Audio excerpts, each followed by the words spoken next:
Well, hello again. Welcome to Horror in Detail. Today we are going to share Wendigo encounter stories. First story. This story was shared by you/milkshakesocks8823. I believe I had a close encounter with something strange in Mendocino National Forest. This has left me feeling extremely shook, and I'd love some opinions, especially from someone with experience. Last year I had a very strange experience in a national forest out in California. I was by myself, on a road trip with my dog, and I was driving pretty far into Mendocino National Forest. I like to camp in national parks/forests cause it's isolated so my dog can roam and they're free of charge. A trade-off for sketchy/rough drives into the park sometimes and lack of service/assistance. Anyway, I was driving up this dirt road kind of curling up a mountain around maybe 5 p.m. It was very nice out, sunny and warm with a slight breeze. Nothing serious happened, but I felt extremely uncomfortable driving into the area, and that feeling did not let up. Driving up the mountain I felt like I shouldn't stay there, and I even texted my boyfriend about it for as long as I could before my phone completely lost service. I was looking for a sign of another person having been around the area lately, but didn't see anything. I pulled over and got out of my car with my dog to look over the edge and noticed a dead squirrel and some broken glass mixed in with the dirt and gravel road. Yuka, my dog, starts to growl slightly. She is vocal, but I've almost only ever seen or heard her growl at or with other dogs. I did see her growl at a possum once, so it could be something she smelled maybe. This place continued to make me feel quite on edge, but I pride myself in being an independent traveler and backpacker, so I decided to continue at least a bit further with my grumbling pup to see if I could find a good place to camp.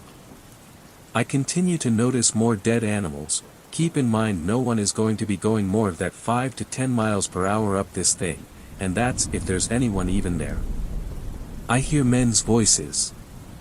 They sound close and I think I should call out to them, so I stop my car but then kind of freeze up and feel like I shouldn't.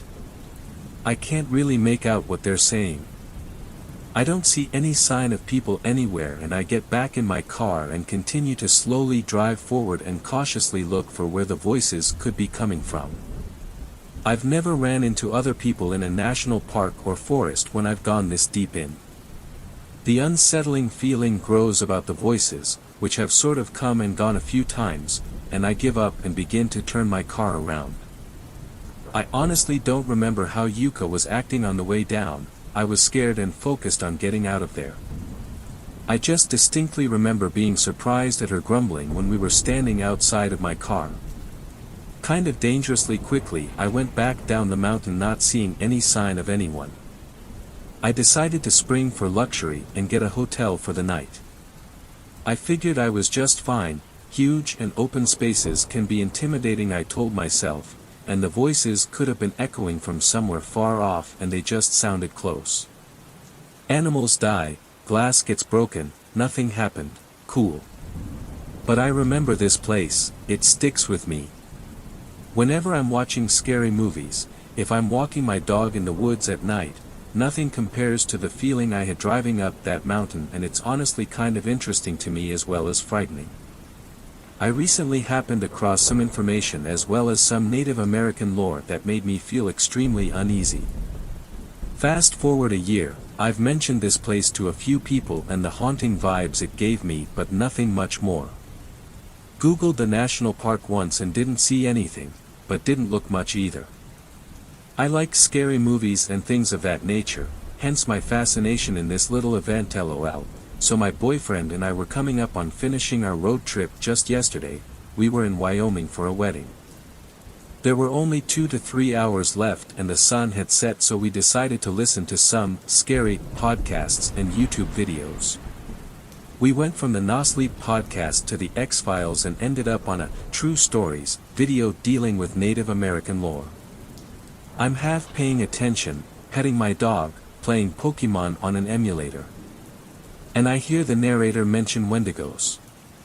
Very briefly says what they are and casually mentions they can mimic voices. I mean it when I say the most horrible chills I have ever had in my life crawl down my spine, and I stare at my boyfriend and ask him if he remembers that national forest I was freaked out about last year. He says he does, and he reminds me that he texted me I was probably close to a Wendigo. He did. I remember him saying that, but didn't know much about their lore and thought he was just being funny, like yeah, Bigfoot is probably stalking you, or some other dad joke. And he was like, no, I mean I was mostly joking, but I said it specifically because you said you were hearing voices that you couldn't find a trace of. I feel strange AF and I start googling Wendigos, etc., etc. They are allegedly able to mimic human voices and they would live in that sort of area. It all matched up. Obviously there's a ton of questionable info out there, but I tried to find more reputable websites and authentic experiences. I then specifically looked up missing persons in the area, and the first headline that catches my eye is, "Another family goes missing in Mendocino," and I went through different websites and news articles of people going missing, but they are all a little hidden underneath national park websites and pictures of trees. I remembered looking up the forest about a year ago and didn't see anything, and realized these stories didn't seem to be talked about much, which also piqued my intuition. It was stated that well over 100 people in the past 8 years have gone missing and not been found, on top of many which are found dead. It just has my intuition super spiked. Remembering how unsafe I felt and how much I wanted to get out of there terrifies me, and I felt so uneasy about what I was hearing, and do to this day. My dog and I are very close. She was a stray that started following me one day and I ended up bringing home from Costa Rica, so her little growls along the way makes me feel like there was something wrong. Even though it was just a storytelling video, those stories originate from somewhere. I have done a lot of solo traveling both in and out of the country, and I have never had such a bad feeling, on top of seeing an unnecessary amount of dead animals in a national forest, which just seems strange. I don't think I'll be doing more solo traveling unless it's around civilization, lol. Does anyone know about authentic Native American lore, or has anyone else had a kind of inexplicable experience like this? Extra points if you've had bad vibes in Mendocino National Forest from a Wendigo. Second story. This story was shared by Scribbled Corvid. My farm is haunted. I've spent almost my entire life on the family farm. We've always been the first to adopt modern equipment and farming techniques, and I was the first in the family to attend college. Needless to say, I studied agricultural science. My skills save us a lot by not having to hire outside experience. Things have always been kind of weird in the region. Some say our wheat fields were plowed in over an ancient burial ground, and others say that a witch cursed the local region before being drowned in the local lake that we get our irrigation water from. What I do know is that things seem to be growing weirder ever since my grandfather was forced to retire and move to town. I would like to visit him more, but there's always something new to do. Things break down, and livestock get spooked. Things do seem to be easier when I bring Betsy with me. Betsy is grandfather's favorite shotgun, which he passed down to me before having to move into the home. My parents are out of the picture for the next year. They're taking an around-the-world cruise for their 30th anniversary. It's not easy to contact them. International phone calls are expensive, and they are limited in time when out at sea. Some of the workers are spooked too and refuse to spend the night on the property despite having access to spare houses for far cheaper rent than they pay in town. Not that I blame them. I spent the night in one of the houses since it was close to where I had to work late and get up early for a job, working on a broken irrigation pump. That night I slept poorly as I heard all kinds of strange sounds. Most would say it's probably an animal, and I would say the same if I did not hear it myself. I know what the local wildlife sounds like, and this was not that. It sounded like the Nazgul scream out of the Lord of the Rings movies. We're a high-tech farm and I've got plenty of cameras for monitoring. I went through the footage and got nothing but weird shadows and glitches on half the cameras. The other half were battery operated and were dead. Not usual, but also not unusual considering the quality of lithium batteries out of China these days. After I fixed the pump, I went out with Betsy and swapped in fresh batteries from a good brand and made a note to throw the bad ones in the battery recycling bin the next time I was in town. Things seemed to change for a while. The strange sound stopped, and all the cameras were working normally with no glitches or other failures. The good times didn't last. Things started to quickly get weird again a few days later. I'm hearing strange sounds. The workers are also hearing strange sounds while working in some of the more distant fields. The livestock are all spooked. Sometimes the workers report seeing shadows out of the corners of their eyes and are easily spooked. I've seen the same shadows. They resemble some kind of creature that doesn't belong in nature. Some of the families who decided that farming was not for them but still like the great outdoors have become park rangers and timber workers. Some of the stories they have shared at gatherings remind me of what I'm dealing with now.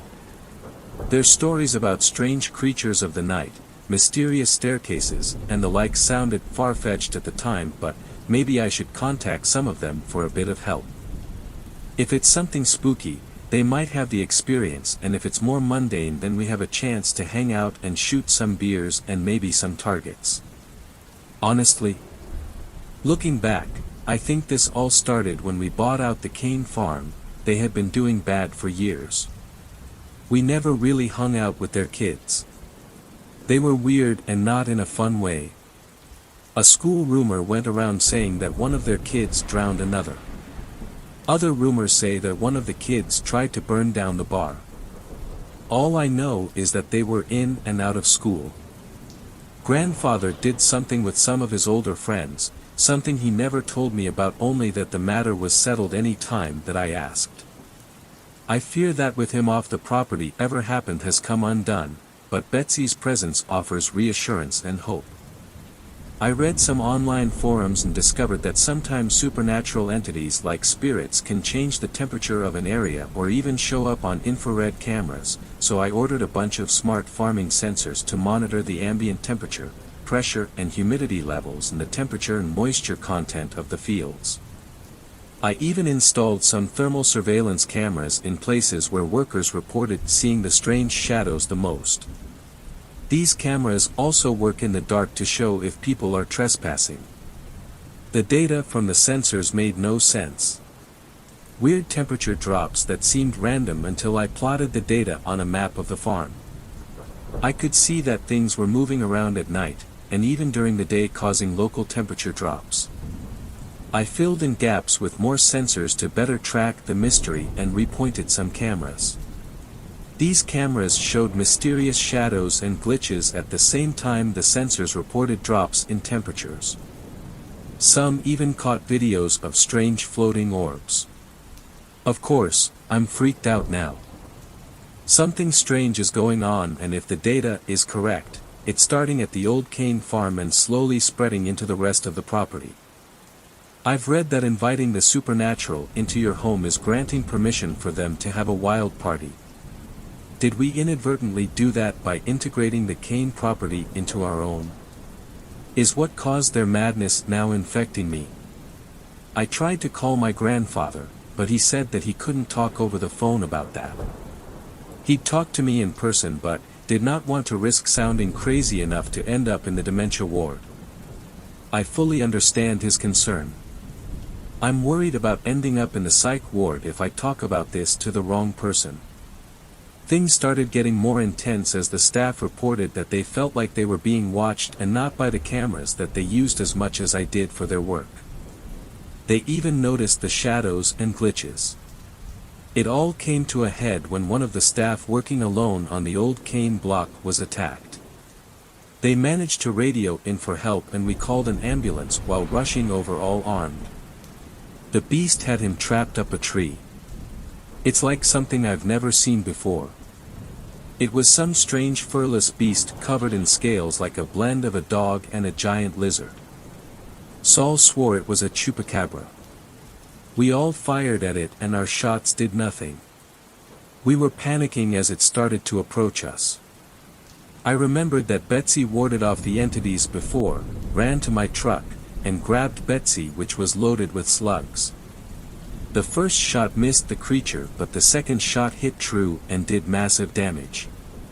The third shot finished off the wounded creature. Strangely, the beast didn't die like a normal coyote or wolf. It seemed to dissolve into oily shadows that faded from existence. We were all shocked to see that it faded from existence. Jack, one of my longtime friends turned employee, suggested that we go into town and get the pastor to come out and bless the place. Saul suggested that we call his church and ask for the priest to come out and perform an exorcism. When the emergency services arrived, the injured employee was loaded up on an ambulance and taken back to town. We told the police that it was a coyote that ran back into the forest, frightened by the rest of us arriving. If we told the truth, we'd be laughed at or worse, locked up for discharging firearms while drunk. That night we went to my grandparents' old house. One of the few places that the entities seemed to avoid. Our map data of their movements told us this. They also said that multiple entities had converged on the main road out of the property. We all felt better even as we lit the old fireplace and got to chatting. After a while, our conversations turned to talking about what we encountered and what could be stalking the farm. We discussed if it could be demons or devils, the jinn, yokai, or even Wendigo. The next day things calmed down. None of our sensors or cameras reported any anomalies. All the crew went back to town that night, leaving only myself on the farm. It was another quiet night. Seems like that activity drained the energy of whatever was haunting the farm. The one strange thing was a storm warning for the area that night despite no long-term storm predictions. I wasn't too worried. Every farmer knows that the weatherman can get it wrong. Despite the weirdness seeming to be reduced, I did notice things to be very quiet. Most of the bird life seems to have vanished, leaving behind a few flocks of corvids, and even the flocks of crows and ravens are huddled tightly, wary about something. I was worried that it could be something to do with the supernatural, but more likely they're making their own preparations for the storm. I called one of my brothers who is a park ranger at one of those national parks known as a hotspot for missing persons and rumored to be haunted by some of the entities I discussed with the workers. I shared my findings and even some of the discussions with my workers with him. Luckily, one of the workers got a picture of the beast. As I talked to my brother, the predicted storm rolled in, flashes of lightning illuminating the windows. I spot the weird shadows again in the lightning flashes, but figure that it's just the flash overwhelming my eyes since everything was so calm. He grew more alarmed the more I told him on receiving a copy of the photo that he'd take a few days of emergency leave from work and be bringing a coworker with him. He sent me a phone number for a government department that I had never heard of before. The Bureau of the Occult. After I hang up on my brother, I check on the cameras and sensors.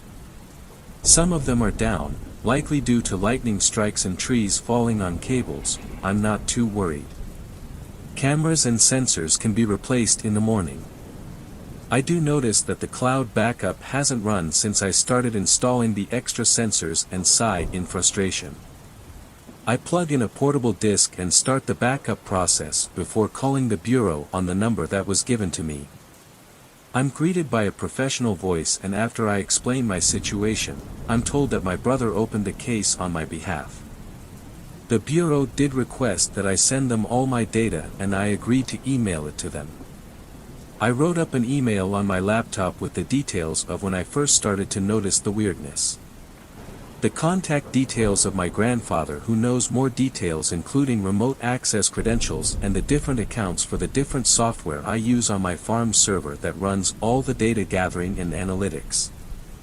I don't store it all on my laptop, I've got a dedicated server for that. Moments after I sent the email, I was both blinded and deafened by a nearby lightning strike that hit the power pole for the house. The force of the lightning strike makes the pole transformer explode in a shower of sparks.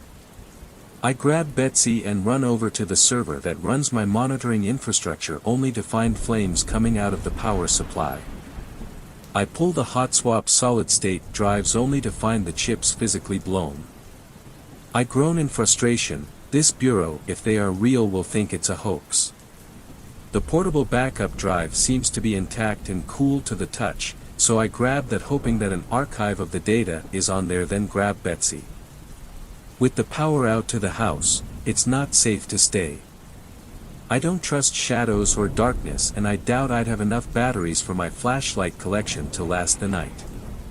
I spot the lights on in my grandparents' house and then remember that Saul was going to spend the night on the property so he could get an early start. I quickly called him to let him know that the power was out in my house after the transformer took a lightning strike, and he agreed to use a spotlight light the way for me. I load the drive and my laptop into a bag with some boxes of shotgun shells. I wear a flashlight on my head, attach another to Betsy, and make my way out into the darkness outside. It's cold and rainy outside. The ground is muddy. I make my way to my grandparents' house and find that shadows are swirling around in the wind.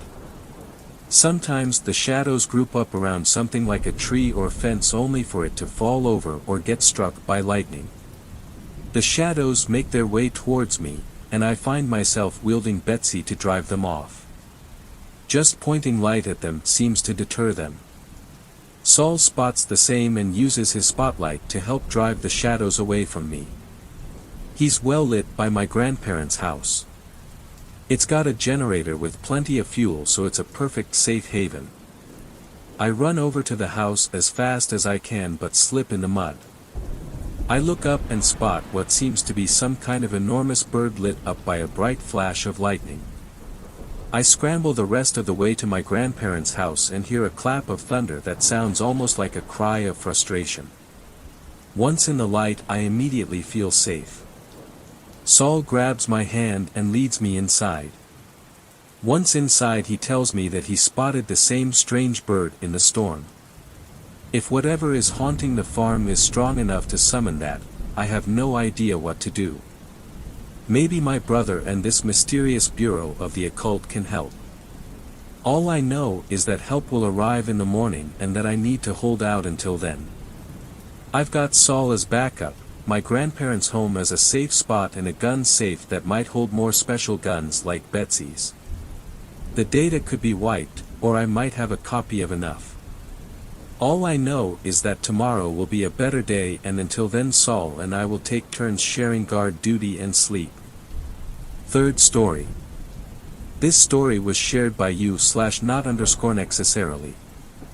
There is something in the woods next to my remote town. I live in a rural town, far away from the bustling urban cities that many people live in. It's like those stereotypical small neighborhoods, where everyone knows each other. I like living here, in the fresh unpolluted air with kind and friendly neighbors all around me. However, our town has a dark secret that no one speaks about. It's the woods right next to the town. Everyone in the town had gone to the woods at least once.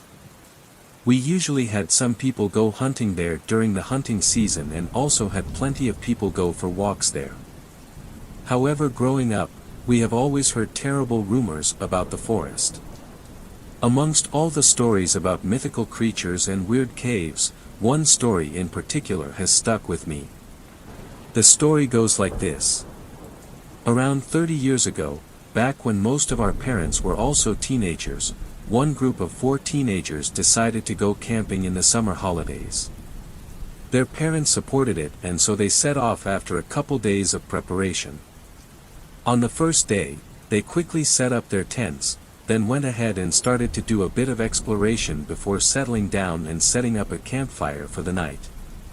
Towards the late evening, one of the teens, David the only survivor, felt like something was wrong. He had that deep gut feeling, the one that grips your heart with an icy grip.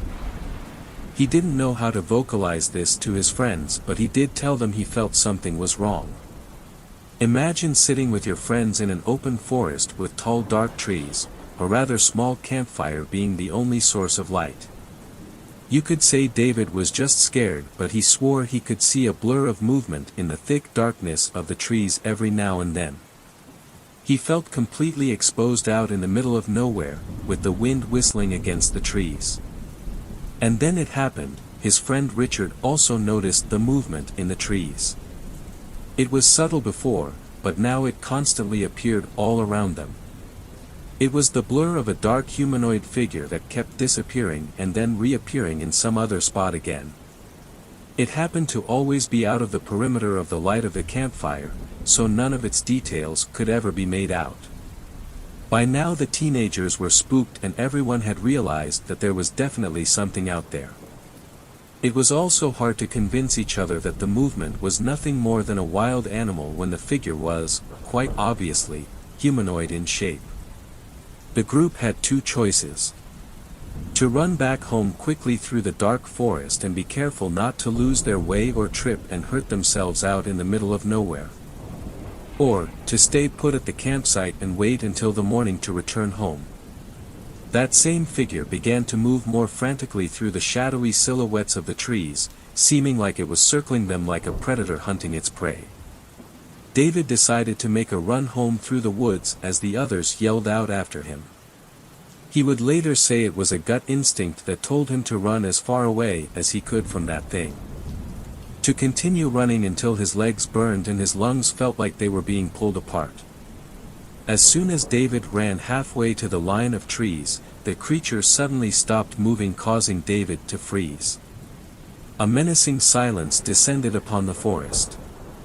The group, with the exception of David, were still huddled around the campfire, shivering not from the cold, but from fear.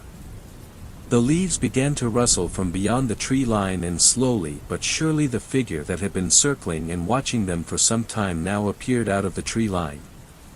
As its features began to be illuminated by the light from the campfire, the group's screams filled the silence. As David would later describe it, the creature had a humanoid body and was wearing long track pants and a hoodie. However, it had something very, very wrong about it. Its face was upside down. The large circular bloodshot eyes were in place of the mouth, while the nose was twisted and pointing upwards. The mouth of the creature was contorted into an upside-down grin which almost looked like a cartoonish frown. The teeth were razor-sharp and yellow with stains of red. Its skin was pale and thin with blue veins visible all over the face. Its fingernails ended in long sharp points like daggers. As the group stared at the creature in frozen fear, it lunged in a fraction of a second towards the three teenagers still next to the campfire. It used its nails to rip everyone apart in a few agonizing moments like a paper shredder to a piece of paper. It then hungrily fed on the flesh of the dying teenagers. David broke out of his trance as soon as the creature locked its misplaced eyes directly with him. He turned around and began to run into the woods. The creature moved at an incredibly fast pace as it caught up to him in a matter of seconds. It grabbed David's arm and dug its nails deep into his shoulder until David's shrill screams could be heard from the town. It all happened in slow motion. David continued to pull away from the creature in a desperate attempt to run and get away from it, but the creature had a very solid grip of his entire arm. The creature had made one mistake though, which let David survive. It had dug its nails so far into David's arm that after a few long moments of David desperately pulling away, his entire arm ripped away from his body. David would later continue running until he collapsed from blood loss. An early morning runner would find him by the side of the running trail and he would make a miraculous recovery in a city hospital. The campsite would be found later by rescue crew, covered in blood and gore with the barely recognizable bodies of the three boys arranged in a triangle around the long-dead campfire. David is still alive today and he's told this story to every kid in town. You can see him stare out into the woods with his only hand leaning on the wooden fence of his balcony watching the tree line with blank empty eyes. People in our town would only go to the woods during the morning and be sure to come back before sunset. It's not that anyone fully believed David's story. Some thought he had developed false memories from the traumatic event, while some say he could have dreamed it up in his medically induced coma. But no one can deny the fact that that night, something did happen in the woods. People may have tried to comfort themselves by not believing his story, but no one dared camping in the woods again. This brings me back to my story.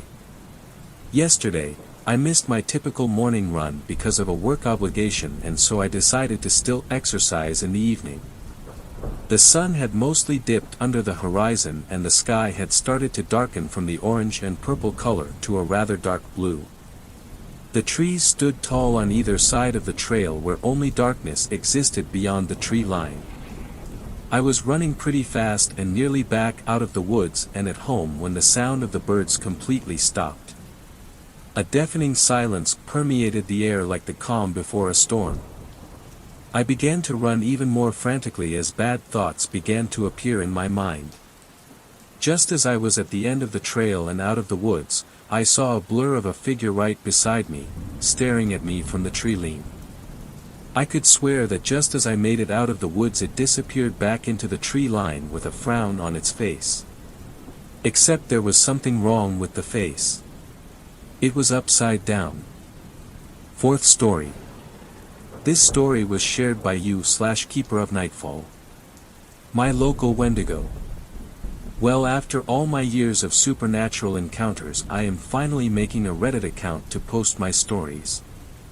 This is my most recent Wendigo encounter in DeWitt County, Texas. January 12, 2019 around 8 p.m. Now I'm gonna be honest. I chose to go out on this particular night because my town was having a little ghost tour at the haunted hospital. I was lonely and wanted to at least see others having fun. It was 8 p.m. when I left the house and planned to be back within an hour. I have a routine of circling my town in the evening because I just like patrolling and there's always things creeping about after nightfall. I made my way to the haunted hospital and once I got there I saw flashlights inside the windows and heard laughter. That's nice, I thought. Seeing others have fun made me smile and got rid of some of the loneliness I was feeling. This was the halfway point of my walk and I started my second half heading home now. There were some woods on the opposite side of town now, but nothing impressive until I got to the last quarter of my walk. Now I was passing the baseball field on my left with a large wheat field on my right. This wheat field used to be a large extension of the woods but was cleared out for growing wheat. I continued again and crossed the small bridge that went over a creek and passed another section of woods. I was now headed towards an old metal building that has recently been turned into a place for making gates and fences. It was about 9 p.m. now. This building had two small white houses beside it and a stretch of dirt road wrapping around the back side of it before returning to normal asphalt road. Now at night this place seems pretty scary, but this was one of my favorite places to hang out at night and is a normal path I take my walks through. As I was coming up to the dirt road I saw a very tall 8 to 10 foot pale figure, with lanky arms almost dragging the ground, about 40 feet ahead of me briskly walk from the white houses to the woods. I stopped walking. What was that, I thought. Its size confused me so much that I had forgotten my previous encounters with a smaller version of it. After a few minutes of standing there I convinced myself to continue walking forward. I mean, I was an adventurous person and there's no way I was just going to turn tail and go home when I just saw something so odd and out of place. Not even 15 seconds into walking forward this sudden heavy sense of dread overcame me like a giant weight crashing down on my shoulders. My instincts were telling me something was really wrong. I turned my iPhone light on and shined it at the woods. Nothing. I kept walking while keeping my head on a swivel, looking in all directions to keep my surroundings in check. About the 5th or 6th time I looked at the woods I saw it. A huge bleached white humanoid figure crouched on all fours. It was easily still 5 to 6 feet tall even though it was bent over. Its black eyes paralyzed me. It had a big round bald head and an extremely emaciated body, void of all hair, with very long, almost dislocated-looking arms and legs. Its legs were like a flamingo bird's at the knee as it bent backwards instead of forward. I took all this in a matter of seconds. Suddenly it reminded me of a praying mantis when it swayed back and forth while staring as if deciding whether to attack or not. This broke me out of my trance and I ran as fast as I could. I didn't look back until I had ran a block. Out of breath and scared as heck, I finally took a glance back. I didn't see anything in sight. I didn't hear it chase me either. Maybe it was just stalking those people in those two little white houses and was waiting for me to go away to go back to its business. Maybe it didn't want anything to do with me. But that wasn't the end. I got home, took a shower, and turned out the lights before I hopped in bed when suddenly there was something tapping on my window. Tap, tap, tap. 3 taps and nothing else. I laid in my bed that night wondering whether it had followed me home or not. A string of bad luck ensued afterwards the following weeks. I was constantly burning stuff on the stove that was relatively easy to make, and I was an excellent cook on top of that. My dog started going nuts at night, growling and barking at night in the living room and at the front door, which she has never ever done, as she is the quietest, sweetest dog you'll ever meet. And finally I got deathly sick for 3 weeks straight with no sure sign of what I had gotten. 103 fever, vomiting with blood, diarrhea with blood, sneezing, coughing, sore throat, migraines, nerve spasms, stuffy and dry nose. It changed constantly, severe stomachaches, aching all over, really especially in my bones, other lesser entities taking advantage of my state trying to latch on to me, and slight insomnia. I've had smaller strings of bad luck before, after hearing its mimicry trying to lure me into the forest or seeing it one other time, but I didn't see any details, but nothing ever this extreme. I don't go into the woods alone anymore. Sorry it's been so long, guys. After talking to people who know about and study this type of thing, we've come to the solution: it may have been a forest giant. A subcategory of fairy or fae.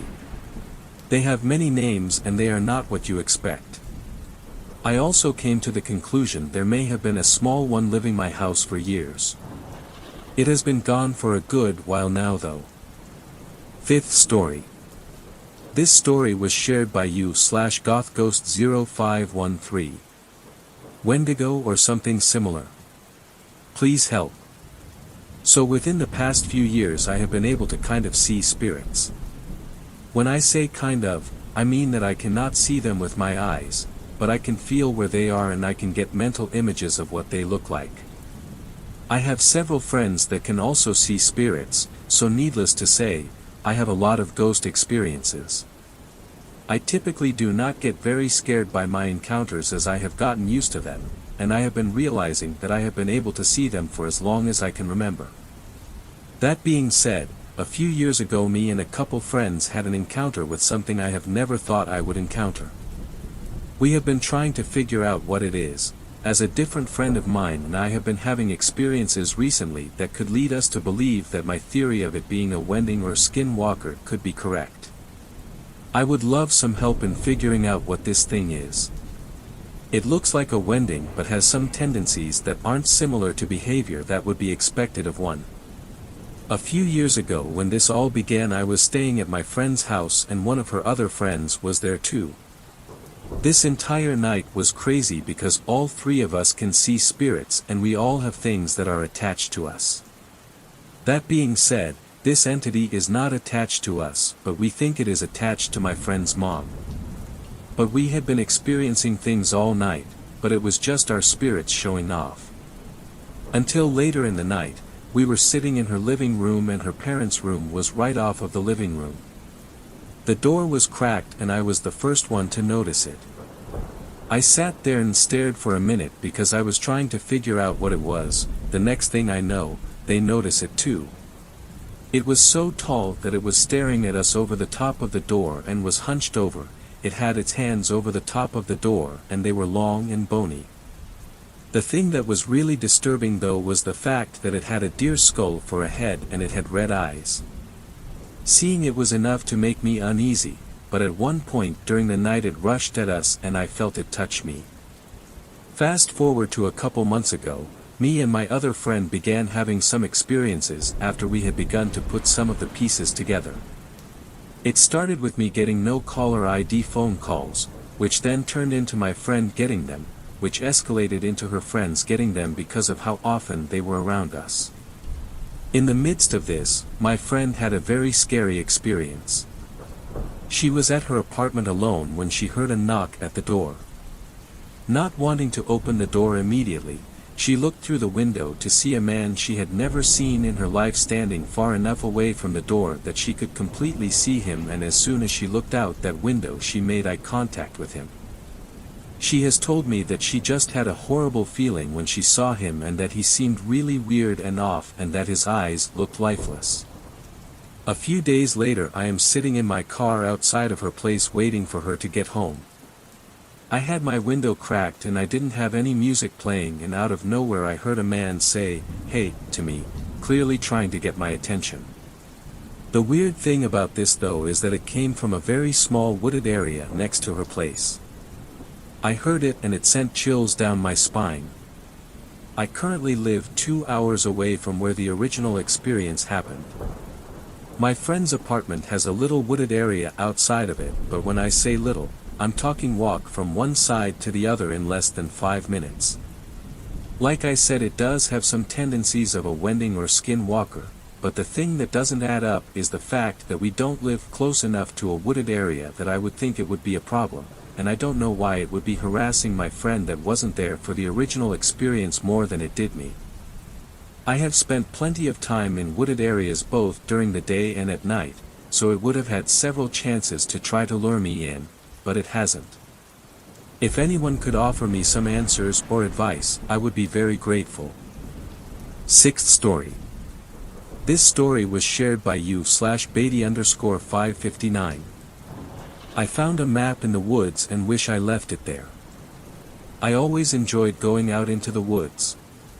That is why, when I moved out of my parents' house, I looked specifically for a place that had some woods behind it, so that when I wanted to go, I didn't need to drive for great distances for a short hiking trip.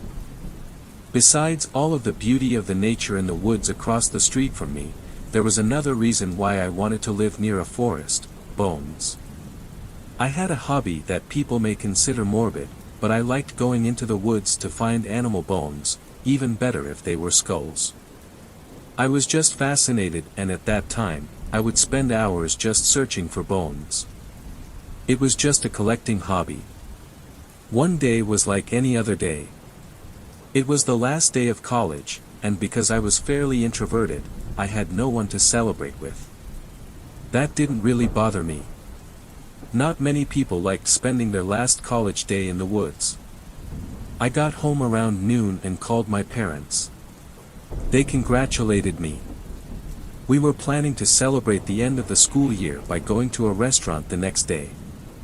They wanted to give me time to calm down after all the stress the exams had caused me. I took a shower, took some warmer clothes, because I lived in a place where, even though it was almost summer, the temperatures were still pretty low, packed a ham sandwich, took my umbrella, because it was pretty cloudy, took my backpack and headed out the door. I didn't purposefully go to the forest to find bones, I just liked being surrounded by nature. I even brought a book. As I was walking on my usual path, I noticed something was out of place. I walked on that path for thousands of times and I pretty much memorized it. This time it was different. I looked from tree to tree to understand what was wrong. Then I saw it. A map, nailed to a tree. I approached it. It was very moldy and the ink was almost indistinguishable. The nail itself looked as if it has seen 200+ years of history. I thought that maybe somebody had put it there as a joke. Since I still had plenty of time and the sun was still high in the sky, I decided to follow the map. I ripped it from the nail and it came right up. I studied it for a bit. It had the exact path I would take every single time in red, and at the end there was an X. Above it was written, treasure. As I looked at it, I saw a house, drawn in blue ink not far from the X, and it was drawn over in red ink. I didn't know where that house was, but I guess it was further than where I usually ventured. Some exploring didn't sound all that bad to me, as I was actually looking for a new hangout spot. I was walking for about 2 hours, when I noticed something black in the distance. I started walking faster, as I was trying to visit the place and return home before the sun went down. The path looked like it was frequently walked on, as the ground was hard and there was no grass growing on it. When I finally reached the cabin, it was a classic horror movie cabin, boarded up windows. Some of the windows were smashed, and on the porch there was a rocking chair, with spider webs seemingly keeping it in place. I was too curious to leave it unchecked, so I peeked through one of the smashed windows. As I was getting closer to the hole, an awful stench started attacking my nostrils. I held my breath and got quickly close to the cracked glass. Inside, there was a dead deer without its head, in an advanced state of decomposition. Maggots were everywhere, and I quickly backed away. As I said, it didn't look fresh kill, so I figured that the deer had maybe entered the house when it wasn't boarded up and got stuck. That was the most rational explanation that I could come up with. Before I continued, I snapped a photo of the cabin, because it was actually a cool spot if you ignored the rotting animal. Then started walking at a fast rate, because I wanted to find that X. I walked for about 15 minutes before I assumed that was the place on the map, because a huge X made out of leaves and sticks covered the ground. In the middle of it there was a deer head. I assumed it was the deer's from earlier head. Still, I was pretty spooked, because I couldn't quite understand why an animal's head would be so far from its body. I ran all the way to my house, because it was almost 8 p.m. and I didn't want to be stuck in a dark forest with whatever the hell was in those woods. I swear I could hear somebody walking behind me all the way from that X to my house, but every time I turned around there was nothing there. Got home, took a shower, ate dinner, and fell asleep watching some TV. I remember waking up in the middle of the night to the sound of rustling outside my window. My bedroom was on the second floor.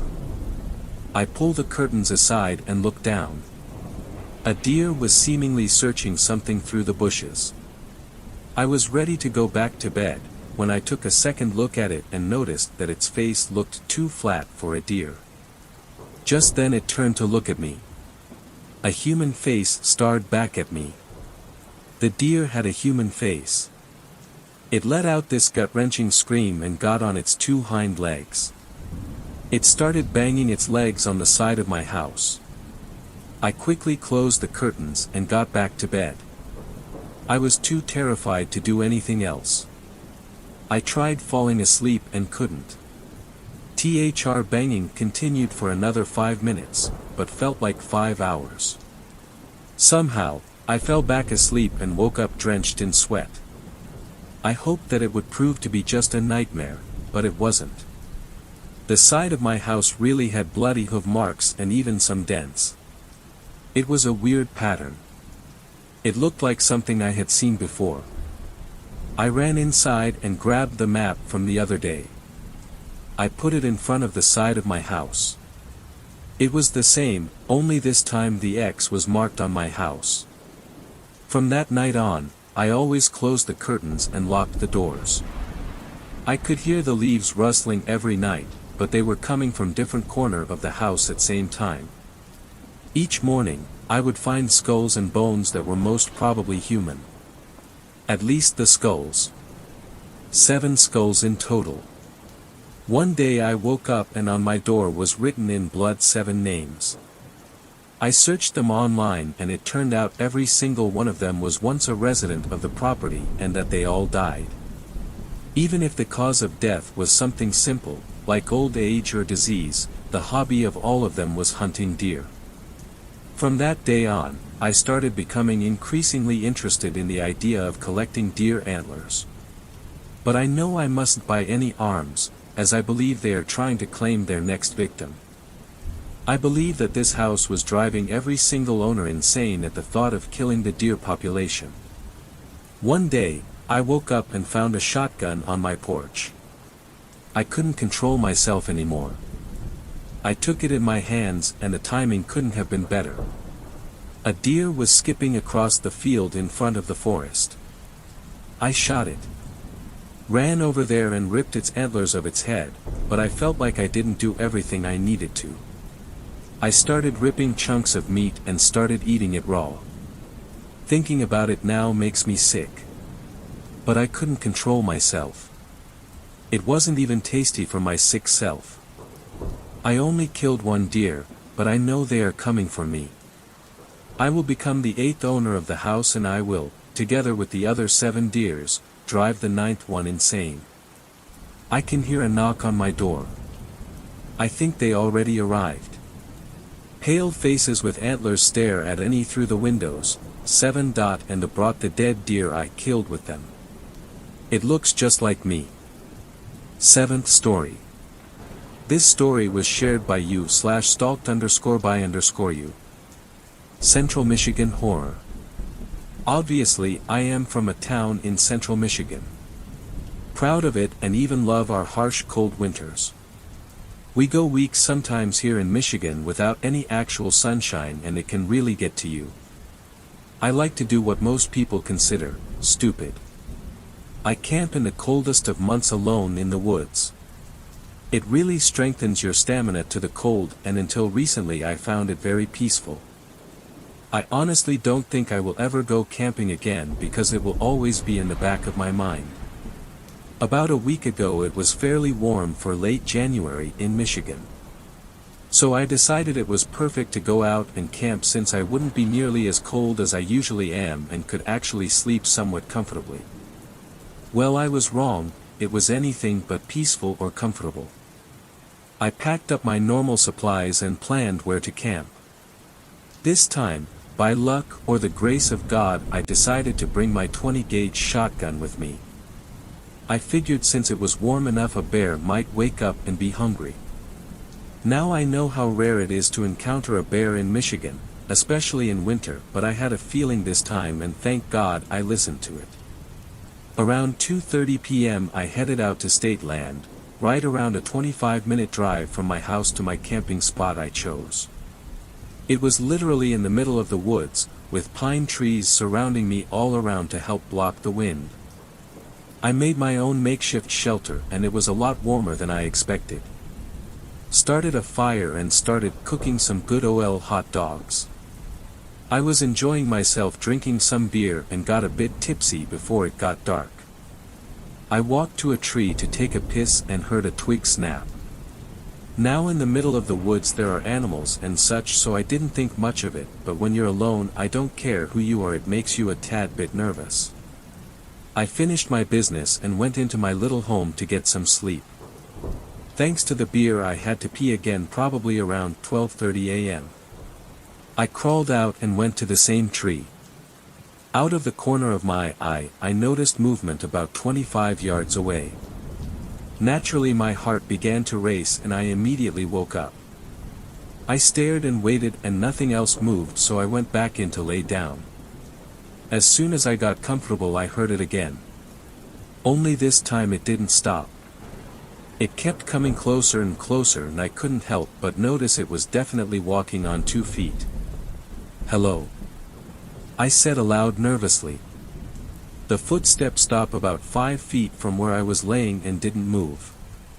I sat there quietly, my heart pounding through my chest. I slowly got up and tried to poke my head out and see what was near my shelter. "Hello?" A voice gurgled from behind me. My head snapped around and looked in all directions. I was in pure panic and couldn't find where the fuck this person was. "Who is it, god damn it?" I shouted, my voice thundering through the night. Then I heard crunching as whoever it was took off running away. I jumped out and searched frantically and didn't see a thing, so I ran to where I heard it walking around. "What the fuck?" I stammered as my blood turned ice cold. The footprints weren't even human. It looked like a cross between man and deer hoofs. I grabbed my shit as fast as I could and began to jog back to my truck. Fuck that, whatever was out there I didn't want to find out what it was, and if it were a prank it was a damn good one. After a few minutes of walking I seen my truck ahead and broke into a full sprint. Then I heard the crunching behind me and noticed I was being followed. I looked behind and I swear to God I nearly shit my pants. There was this huge guy, probably 6 feet 7 inches, running after me, only his knees were bent the wrong way.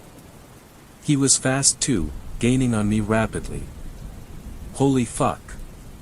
I shouted and picked up my pace as fast as I could. He started to laugh and it sounded so wrong. Like he was completely evil, and it had a cackling and gurgling sound. Whatever it was enjoying my fear and had horrible plans for me if it caught me. I finally reached my truck and yanked open the door, slamming it shut and locking it behind me. Just as I hit the lock button he ran full blast into my truck, actually denting the door. Then he put his face against my window and smiled this disgusting grin. His eyes were huge and he looked completely and utterly insane. I started my truck and he ran in front of it as if he was going to be able to stop it. I threw it into drive and floored it. I didn't budge an inch and noticed something else. He was actually lifting my front end off the ground slightly, attempting to tip the truck on its side. "Get the fuck out of here!" I shouted. I then remembered I had my shotgun with me and grabbed it, loading a slug as quick as I could. I rolled down my window and as soon as I did he came charging, laughing and drooling. I aimed right at his chest, fired.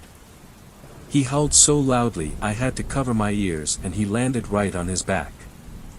I didn't waste any time as I floored it and raced down the road as fast as I could without going in the ditch. I have never been more relieved in my life to see the exit sign and very briefly felt a sense of relief. I looked in the mirror and there he was, chasing me again, only this time he didn't have a smile on his face. It was pure rage and I knew if he caught up to me I wasn't going to live through this. I passed the exit sign spinning out on the road and went right into the ditch. Fuck. No fuck. I shouted, pounding my steering wheel.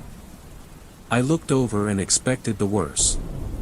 For some reason though, he stopped right before the paved road and stared angrily at me. I put the truck in 4-wheel drive and barely made it out. As I started driving down the road I heard it howl one more time and then he disappeared. I never told anyone about this because I knew that no one would believe me and they would all just laugh at me. It has definitely made me change about going even this summer, and I don't think I'll ever go into the woods alone again. Thanks a lot for watching the video till the end. Subscribe to our channel Horror in Detail. Drop your opinions/suggestions in the comments section, and like the video as it helps with the YouTube algorithm.